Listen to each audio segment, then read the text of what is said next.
مسیح میں آپ سب لوگوں کی سلامتی ہو۔ روزے کی سیریز میں ہم نے سیکھا روزہ کیا ہے، روزے کی اہمیت کیا ہے، اور بوجھ کے بغیر، مقصد کے بغیر ہم روزہ نہیں رکھ سکتے تو مقصد کیا ہے۔ ہم نے حقیقی روزے کے بارے میں سیکھا، ہم نے روایتی روزے کے بارے میں نہیں سیکھا، ہم نے لینٹ سیزن کے بارے میں نہیں سیکھا، نہ ہی ہم نے ایش وینسڈے کے، نہ ہی ان بہار کے روزوں کے بارے میں سیکھا۔ ہم نے صرف یہ سیکھا کہ روزہ ہے کیا اور وہ روزہ آپ نے کب رکھنا ہے۔ آپ کے لیے سالوں سال خدا نے رکھ دیے ہیں، آپ کبھی بھی روزہ رکھ سکتے ہیں۔ لیکن اس سیریز کے دوران ہم نے سیکھا تھا کہ شکر گزاری کا بھی روزہ ہے، یعنی شکر گزاری ایک مقصد ہے، ایک بوجھ ہے جو لے کر ہم خدا کے پاس دعا میں، روزے میں ٹھہر جاتے ہیں۔ ایک بہن نے مجھے میسج کیا کہ بھائی شکر گزاری کا تو روزہ نہیں ہوتا، تو میں نے ان سے پوچھا ایسا کیسے ہو سکتا ہے، آپ نے کس سے یہ بات سن لی؟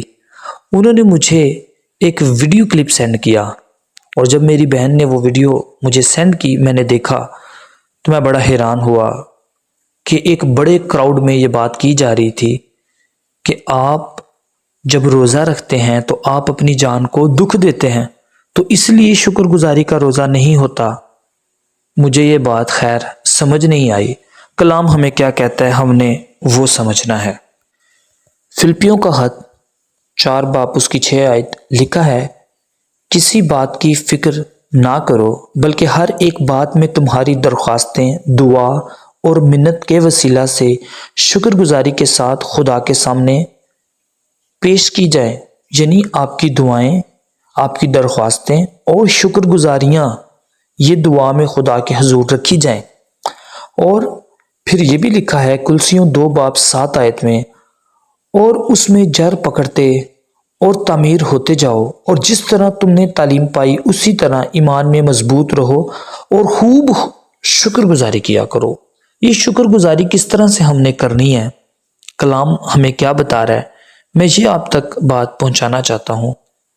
آگے لکھا ہے دعا کرنے میں مشغول اور شکر گزاری کے ساتھ اس میں بیدار رہو، یعنی جب جب آپ نے دعا کرنی ہے، جب جب آپ کے دل میں بوجھ آتا ہے۔ میں نے یہ چیز آپ لوگوں تک پہنچائی تھی کہ دعا میں بوجھ کا ہونا ضروری ہے، ورنہ آپ کی دعا خدا تک نہیں پہنچ سکتی، ورنہ آپ کا مقصد پورا نہیں ہو سکتا۔ اور کلام میں ابھی ہم نے سیکھا کہ بیدار رہو شکر گزاری کے ساتھ۔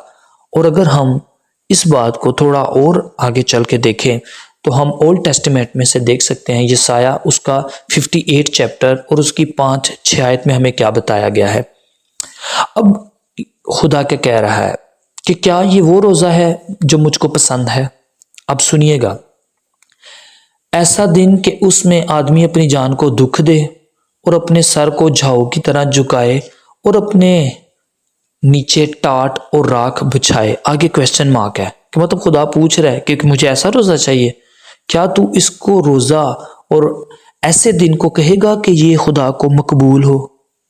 اب یہ خدا خود ہی کویسچن کر رہا ہے کہ خدا چاہتا ہے کہ ہم اپنی جانوں کو دکھ دیں، ہم ٹاٹ بچھائیں، حالانکہ یہ اولڈ ٹیسٹمنٹ کی بات ہو رہی ہے۔ اور یہ سایہ 58 اس کی 6 ورس میں ہی ہمیں بتایا گیا ہے، کیا وہ روزہ جو میں چاہتا ہوں یہ نہیں کہ تمہیں ظلم کی زنجیریں توڑیں اور جوئے کے بندھن کھولیں اور مظلوموں کو آزاد کریں، بلکہ ہر ایک جوئے کو توڑ ڈالیں۔ خدا تو کہتا ہے مجھے ایسا روزہ پسند ہے نا، ایسا تو نہیں پسند کہ آپ اپنے آپ کو، اپنی جان کو دکھ دو۔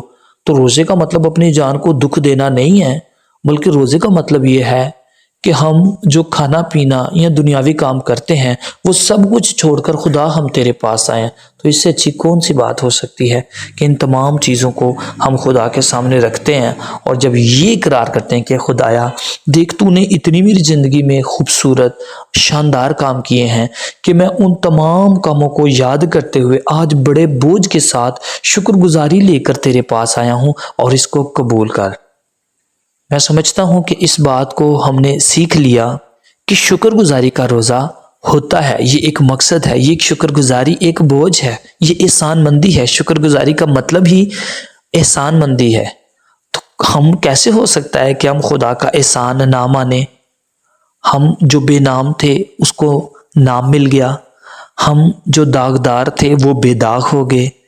تو اب ان تمام باتوں کے لیے ہم اس کی شکر گزاری بھی نہ کریں، اور دعا اور روزہ تو سب سے بیسٹ آپشن ہے، اس کے بغیر تو کچھ بھی نہیں ہے۔ تو دعا بھی جب بھی کریں شکر گزاری کی بڑے بوجھ کے ساتھ، اور روزہ بھی جب بھی رکھیں آپ شکر گزاری، جب خدا آپ کے دل میں ڈالے کہ سب کچھ اچھا ہو رہا ہے تو اس اچھائی کے لیے شکر گزاری میں ٹھہر جائیے، اور اس کے حضور آپ یہ مقصد رکھ سکتے ہیں۔ God bless you all.